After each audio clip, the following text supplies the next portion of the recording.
Let's get straight to it. There's a section of people in this country who have propaganda on speed dial. The moment anything remotely nationalistic drops, boom, out comes the word.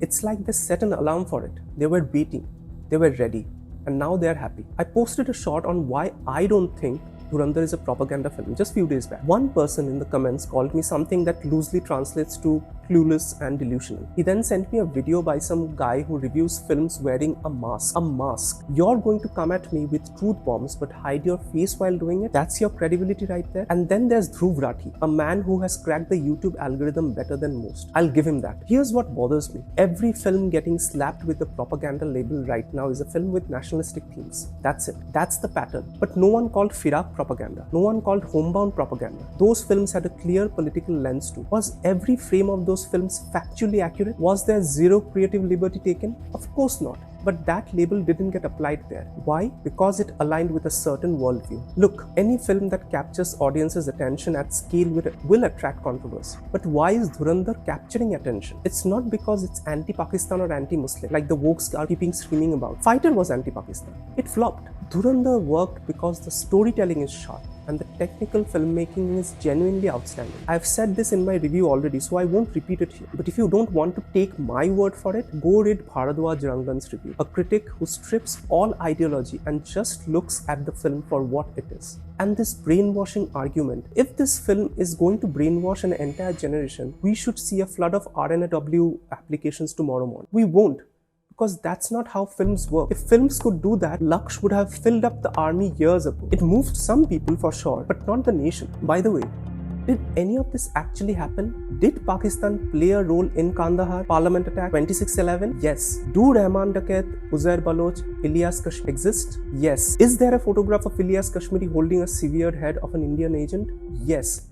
It's been in the news. So if these things have happened, why is showing them on screen suddenly propaganda? The film even has a specific line clarifying that India's issue is not with the people of Pakistan.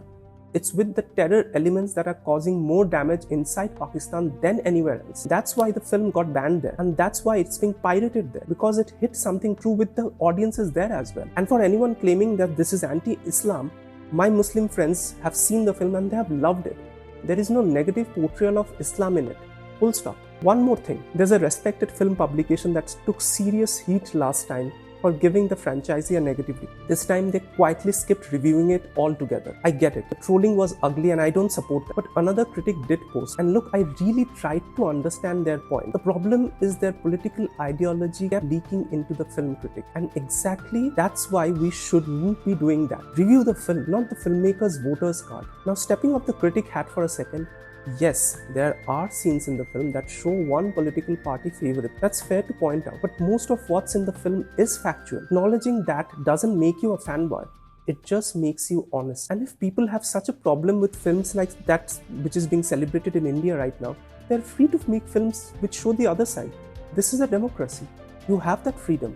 But that same freedom means others can make films celebrating the country's strengths without calling it propagandist. The fact that you can criticize India freely is itself proof that the country is doing something right. I don't want to say this, but I have relatives in Bangladesh and I know what it is out there, what freedom means there.